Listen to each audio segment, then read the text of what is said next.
Just calling to make sure we're on for tomorrow. Like I said, I've got some challenges I'm dealing with in the workplace that I was hoping to get your input on. So I was thinking we could meet at that local coffee shop by your place for about 30 minutes or so. Like I said, let me know, brother. Hope you're having a great day. Yo, Ryan, great to hear from you, bro. Yeah, I'm looking forward to connecting with you. I know it's been a little while, and if there's any ways to encourage you with what you're facing, I'm game. Also, I'd love to fill you in with some exciting new developments on my end if time allows. I'm looking forward to seeing you at the coffee shop on my place. Make it a fantastic day, brother. Hey, everyone, I'm Rob. I'm Ryan, and we have some exciting news to share. On Monday, September 24th, Rob and I will be introducing a new podcast called White Collar Therapy. White Collar Therapy is about two friends meeting for coffee at a local coffee shop to catch up in each other's lives, to talk about important matters related. Hey, there you are. It's you. I'm like you. staring right at you. I'm like, where is he? Where is he? And you're right there. Boom. Yo, you got to know this about me. I know you probably already do, but listen, our last conversation, it had been a while since we connected. God. And man, I was so encouraged, so inspired, and just reconnecting with you in that way. My goodness, man. I was sharing it with everybody. I couldn't help myself, my wife, my kids, my family, my friends, my business colleagues. So Mom, guess what? No, I'm like, and remember you and I were saying like, we got to do this a little bit more often. Yeah. So I'm glad we both said that. And here we are again at the coffee shop. Well, it almost didn't happen. I think I went to the wrong shop and I had to hustle over here. So that's why when I walked in, I'm like, and you're staring right at me and you're like, hey, dude. You do got a little perspiration. I know what you're saying. Yo, isn't it amazing too, like how much can happen in just a couple of weeks? When you know, I mean, let alone it had been longer than that at our last connection, before our last connection, but even the last couple of weeks, so much can happen personally, professionally. It's almost like, I wish I could be with Ryan like every day and catch up, because even within a 24-hour time frame, it could, I'm fully loaded with a lot to talk about. Yeah, you might end up with a new judge on the Supreme Court for all you know. There you go. You and I could take about 10 hours to talk about that one, right? Yeah. But it is, it is interesting how in the world in which we live, it's, even though you really, I don't know if you're like me, I just want to push the pause button sometimes. Yeah. And now other times maybe I want to push the fast forward. I don't know, but more times than not, I think, and we talked a little bit about this last conversation too, about being present with people. Mm-hmm. I just feel like when there are sweet moments and sweet times, don't you just feel like just saying, let's just slow down. Let's soak this one in. And I'm finding at age 43, more and more and more of those times, those moments to just, And so I want to bring that up because in light of just this, Supreme Court justice and other things going on in our world, it is a whirlwind. There's a lot of craziness, but listen, there's a lot of sweet stuff happening. There is. And it doesn't stop for you though. It never will. I realized that years ago when Michael Jackson passed away, and I just remember that moment, growing up as a child, listening to Michael Jackson, and here he was, he passed away and the world just kept on going. Yeah. And it was an epiphany, if you will, that man, this world's just going to keep on going no matter what. Well, you're speaking my language, Mike Jackson. I mean, you know me, but let me tell you, to remind you maybe a little bit, Michael Jackson back in the day. I grew up in the 80s. I know you did too. I had of course, the Billie Jean. I had the whole outfit. I got the diamond gloves. I had the parachute pants. I mean, it dates us a little bit, but I'll tell you, I had the breakdance routine down, the whole Billie Jean dance, the Beat It dance, the whole deal. My kids want me to break that out. Nowadays, I'm like, guys, if I break that out, more than I'd like to admit to other people, I probably would hurt myself. No, you can do the moonwalk. It doesn't hurt. All right. I did it in flip-flops the other day. Did you? And you didn't get hurt? I didn't get hurt. Get hurt doing everything else. Did someone catch this on video? No. I try to stay off video. I try to keep a really low profile. I hear you. Yeah. I try to too. I can't. I don't know. I can't help myself. I'm afraid if I did it in flip flops, somehow, some way, it would reach people. I don't know. But well, you're looking good, brother. You're looking good. Hey, thanks. Hey, same to you too. As you mentioned, even last time we got together, there were some things in your heart then. I know that there's some things in your heart to discuss today as well. But as I always love to do, man, I could do a deep dive into stuff real quick, but I got to check in to see how you're doing and how's life been treating you in the last couple of weeks. It's pretty good. I've had a big month. I launched a whole bunch of new initiatives. They're ideas that have been forming over the last few months, and it was one of those things where I'm trying this and trying that, and I started to see it all come together. And then when I started getting the graphics done and the copy for it, and I really started to see the vision come through. And so September for me has been getting this whole new media initiative out the door, and we got it launched. And I've done three episodes of it, or 3 editions so far on that platform. And it's been, let me tell you, for my team who's been involved, it looked like mass chaos just crashing into a wave. And that's how it felt. But now that we've pushed through it and you can see it, it's exciting. So what I did was I launched this new recurring series of live streaming events that are granularly focused on the auto retail business. And they're all branded as such. And I've been working with different people in the auto industry to line up different types of conversations. Mm-hmm. And it sounds like pretty exciting, man. It's intense. I'm trying to take, business, because business topics are not the most exciting. People tend to show up for a webinar like they're going to a business meeting, and there's a lot. There's that corporate vibe. There's just a lot of tiptoeing around. And when you work for companies as an employee, you got to be careful of what you say and what you do. And so I have to dance around that. But ultimately, I want to entertain people, but in a business setting. So. I hear you. It's so funny you mentioned that. I hear it could be stiff. It could be, everyone's buttoned up. There's a place for being professional. Don't get me wrong. However, being real and just having fun, and I'm talking a capital FUN. There's got to be life breathed into meetings. There's got to be life, and sometimes we need to do intentional things so it can foster that. I mean, wouldn't you agree? Because we've all been in those stiff meetings. We've all been in those workshop seminars where the professional, the facilitator, the workshop leader, the conference speaker was so buttoned up. I mean, had everything down to a boom. And there was very little life in it because it was so prescripted. I am just a firm believer. I think you need to be prepared. I think you need to cross T's and dot I's because it does speak to stewardship and being a good steward of whom and what has been entrusted in your care, so you can even have greater sphere of influence in the lives of people. And this is both personally and professionally. But there is something to be said about the realness of who you are and letting that out and having fun. Because when you have a loose environment and you can be free to be yourself and encourage other people to be free to be themselves. And now it's like, it's some bit of a professional party, if you will. And I just find in those vibrant, life-filled, authentic environments, when a group of people are focused in the midst of that as well, that's when the most amazing things begin to come to pass. The most creative ideas, the biggest inventions, the biggest solutions to problems. So anyway, not to go off on that, but I just want to encourage you because I'm there with you. And I actually I model some of my ideas, and I'm trying to get there after sports media. So if you watch like Fox NFL Sunday with Howie Long and Terry Bradshaw, right? Those guys are having a blast. Right. They're just having a blast, and they're professional. They're definitely professional, but they're having a blast. Especially Terry, he's such a goofball. So yeah. So I'm trying to create that type of environment while still having meaningful conversations. That's right. But my platform is all about live streaming, right? Mm-hmm. It's about live streaming. We record it, and then we release.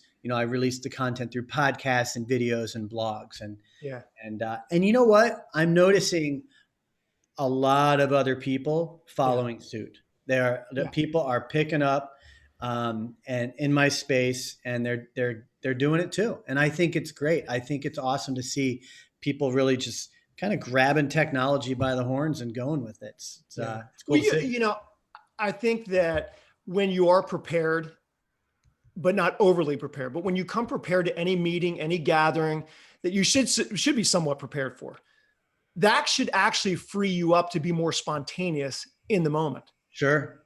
It shouldn't be the other way around. So because now you have framework, now you have the bones, if you will, and be free to be yourself, be sensitive to the moment. And this gets back to 2 weeks ago when you and I were chatting. When you're now prepared, you have liberty to be sensitive in the midst of conversation to where you should go, how deep you should go there. And then when appropriate, get back on track and keep moving. Mm-hmm. So. Yeah, you're talking, I was thinking about, and I don't have this a whole lot, but, you know, family members be like, hey, mom, or hey, dad, you know, can we meet? I have something really important to tell you. And typically you would keep going through your mind how you're going to tell your parents this, right? Yeah. But the reality is, once the conversation gets started, nothing goes that way at all. Nothing at all. Nothing. No. And aren't those the sweetest times, the most memorable times, the greatest experiences in life? Aren't the things where we've been all buttoned up and we thought we nailed our points? It's when this little interesting mishap occurred and people start talking about it in a good way and have fun and laugh over it, not laughing, you know, kind of laughing with you, not at you. And now years later, that's what people are talking about. You remember that time when we were doing this? And then the whole place starts to erupt with laughter and excitement and enthusiasm. And again, maybe in the moment, we don't want a lot of mishaps to happen or whatever, but it just tells us that, hey, when things do come about that are off of our grid, off our radar to some degree, learn how to embrace them. Use it to your advantage in relationships with meetings and see where it goes. Yeah. Hey, listen, I know we only had a half hour.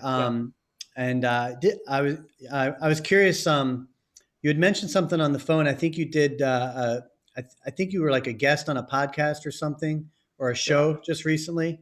Yeah. Well, there's been a couple shows. Yeah.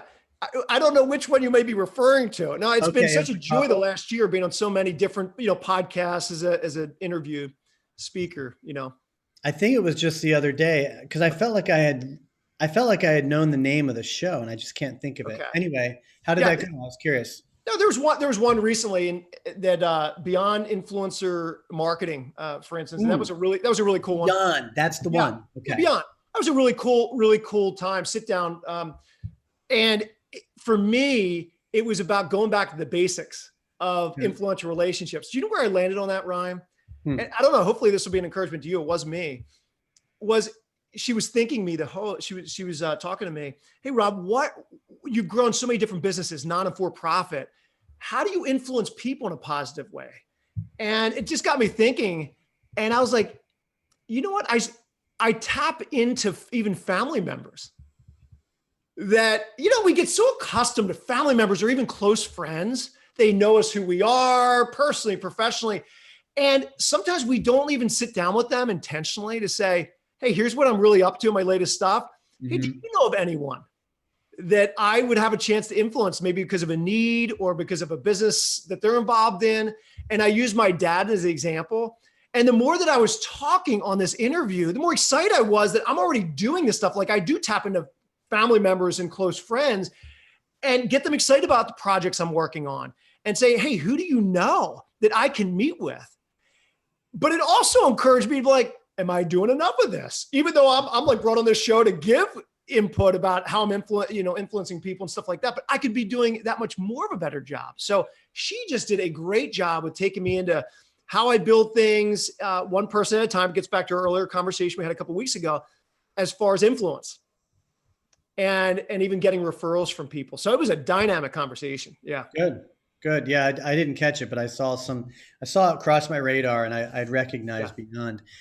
Listen too, if you don't mind me jumping in, I'll be brief with this because I know, again, 30 minutes goes by so fast. I got to share, after our last time together, I got together with my 99-year-old grandmother. I at least had to mention that to you. I have one living grandparent. my grandmother, 99 years old. She's doing great. She's relatively healthy, sharp. And so I went up to visit her in Lancaster, Pennsylvania, in a retirement community. And let me just tell you, spent about 2 hours with her. And the conversation was amazing. Every time I get together with her, I just ask her a million questions. But here's what I've learned, Ryan. I'm more silent in her presence than ever before now. You're more silent? I'm more silent. And I'll tell you why. I don't know if this makes any sense, even though I'm filled with questions, but I find myself more and more silent. And I think I just want to soak in her presence. I see. Yeah. I just want to. You don't need to talk. No. And I just find myself sitting eating lunch with her. And of course, there's points and times that we talk and discuss things. But how sweet it is when neither one of us is. I'm like, inside, I'm sitting next to my 99-year-old grandmother and all that she's been through in her life. And she's an overcomer and she's one of my greatest encouragers. And just to soak that in without us saying anything is one of the sweetest things. My grandma, she and I used to just gab all the time. I felt like one of the girls when I was with her. We'd get on the train and be deep, deep, deep, deep, deep, deep. I'm like, oh my God, I never talked this much. But my 9-year-old son, he and I can just sit there and say absolutely nothing. Like we'll be in the car, just listening to music, just totally relaxed. A lot of times I'll reach over and just hold his hand. But you stick my teenager in the car and it's like, dur, dur, dur, dur, dur, dur, dur. Like, oh my God. That's really beautiful. 99. That's, it's hard to get your head wrapped around. That's more than twice as old as we are. Yeah. She turns 100 in less than a month. That's just beautiful. I get excited at the prospect, not of being old from physically, but I get excited about the idea of the idea of, wow, another 40, 45 years of life. Like it's just pretty exciting. Hey, while you were talking, it triggered something that part of the reason I reached out to you was I had a couple phone calls over the past couple of weeks from close friends. And they were coming from a place of like frustration or not to be dramatic, but just coming from a place of slight despair or struggle. And I sensed that in the conversation. And I noticed that I kept drawing the conversation around me. And I was like, no, stop. I just got to listen. Mm-hmm. There's a friend of mine from years ago, and we don't talk so much anymore, but when we did, she was phenomenal at listening and just asking questions, right? To the point where I was like, why are we always talking about me, And what about you? But I noticed in these conversations with these friends, I kept drawing it to me, and I was kind of kicking myself that I think they needed more of an ear than anything. And so I thought of you because I don't know, with you, I can shut up and let you talk and be like, listen. So I don't know. Do you have any tips for that kind of, being a better listener as a friend, right? Well, I will first say this, you are not alone. Oh, so many of us struggle with active listening skills, but yet they're so invaluable. They're so stinking important, Ryan. And I think that, you look at every sphere in society, politics and faith and entertainment and sports and recreation, business. Everyone's trying to get their point across. I think one of the reasons, this is where I want to begin with this conversation. I think one of the reasons why we want to chime in so fast, I think the average person wants to help. So we want the problem to go away. But I think even more so than that, I think we're trying to get in our point. We're trying to get in our feedback because we see value in that. We feel value when we are giving our 2 cents. And the average person has a lot of 2 cents to give. I'm sorry to interrupt, but you know what it is?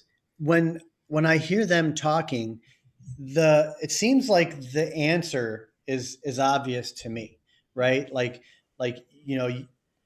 either just keep your chin up or, think about this. It's like so obvious, but it's not necessarily obvious to them. And so I find myself trying to tell them what I think they need to hear. And I know that's not the best approach. kick myself for it. No, and I've been there. One thing I've learned though, we've got to get back to the basics with active listening. We've got to hold ourselves back. Everything great starts with awareness. We know that. When we become aware that we, you, me, other people are just we're not good active listeners. We got to get back to the basics.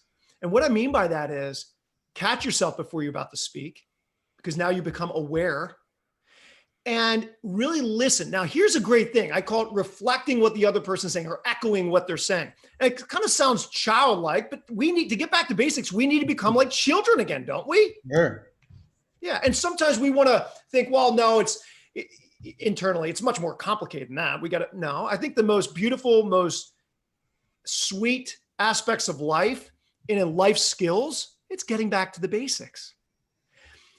And so in a conversation like that, if someone has something that they're sharing, catch yourself. I feel like chiming in. I feel like going in and fixing. I feel like being Superman or Superwoman and flying into my cape and solving the day so they feel better and I feel better about myself that I help them. Hold yourself back. Yeah. Just listen. And you know what's kind of cool, Ryan, is occasionally repeat what they're saying. Hey, I want to make sure that I'm hearing you correctly. Is this what you mean? Or is this what you're saying? And just stop every so often. It doesn't mean you have to stop every 2 words, but stop every few sentences when they're hearing, hey, this is what I think you're talking about when you're saying this. Am I hearing you correctly? And just repeat after them. Sometimes when we repeat, that's like the other person is thinking, wow, they're trekking with me. They're present. They're with me. They're listening. They're trying to understand. This is what's going through the person on the other side. And when we begin to do that, we are shouting by those actions. We're shouting loud and clear, you matter. I'm here for you. I honor you. I respect you. And even though I may have an answer for you, it's more important to love than to offer my 2 cents, to be there than to always offer my 2 cents. So are you suggesting that we should repeat what we hear and yes, I am suggesting that we should repeat and do what we hear. No, that's good. I had to laugh. You're pretty good, my friend. That's good advice. Cause you find that you want to tell people what you're thinking. And when someone's doing that to you, it's almost like, you're not listening. You ever get that feeling? You're talking to somebody, you're like, you're not even listening. They're out left field. They're not really paying attention. Yeah. They're trying to tell me what they think and how they feel and what they want to get across. But it's more important to listen. And I will say this. What we're discussing is a huge aspect of good, healthy conflict resolution as well. We could take into everyday regular conversations where there's not any conflict at all. We just need to be better active listeners. But let me tell you, when there's tension in relationship, I'm writing right now my 2nd book. And I'm devoting an entire chapter to having healthy conflict resolution. And I definitely nailed down what we're talking about and discussing, which is pay attention to active listening skills. And I'm getting very practical in this chapter. Because now, when we are really good active listeners within a tension-filled environment and atmosphere in relationship with another or other people, team members, now the person, again, is going to feel valued, respected, honored. And you want to see defenses come down or taken away or eliminated entirely, practice active listening skills. It's gonna mean so much in everyday relationship. I always encourage people, try it with relationships in your life. Practice it. In order to get better, we've got to practice these things. Don't feel bad about practice. Yeah, I've mentioned my teenage son who gets talking, and he talks about things he's interested in, which is mostly video games, right? Yeah. And that's what he talks about. And for a while, I was kind of telling him, would you, be quiet. I'm not interested in that. And a friend of mine said, Ryan, that's your opportunity to connect with him.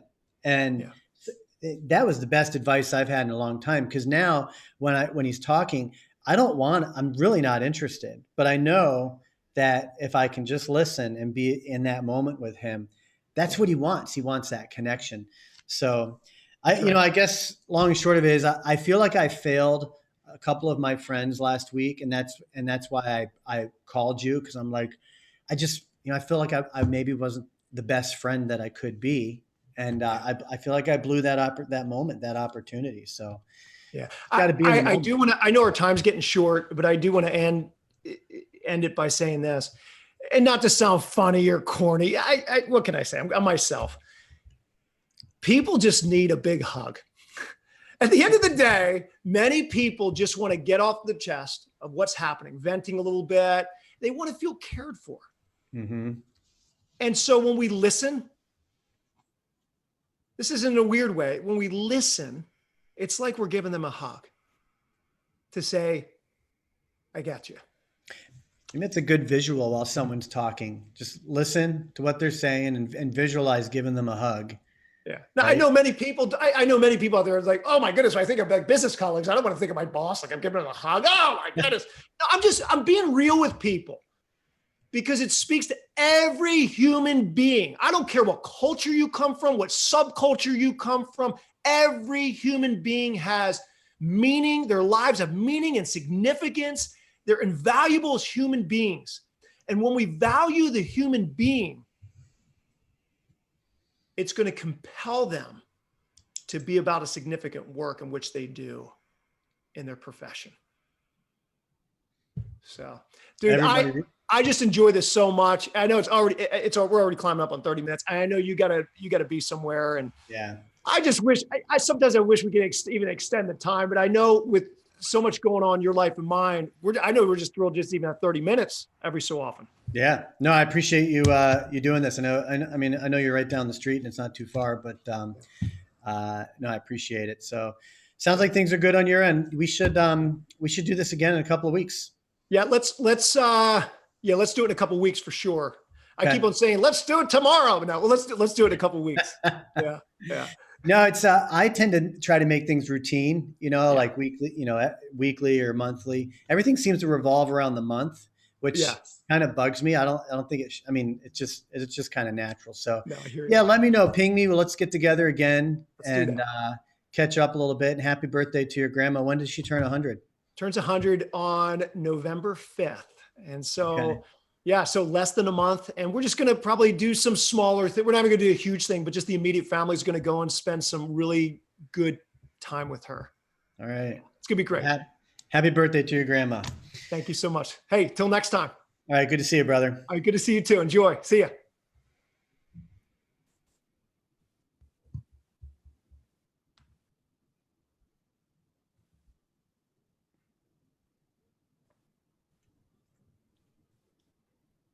Mm-hmm.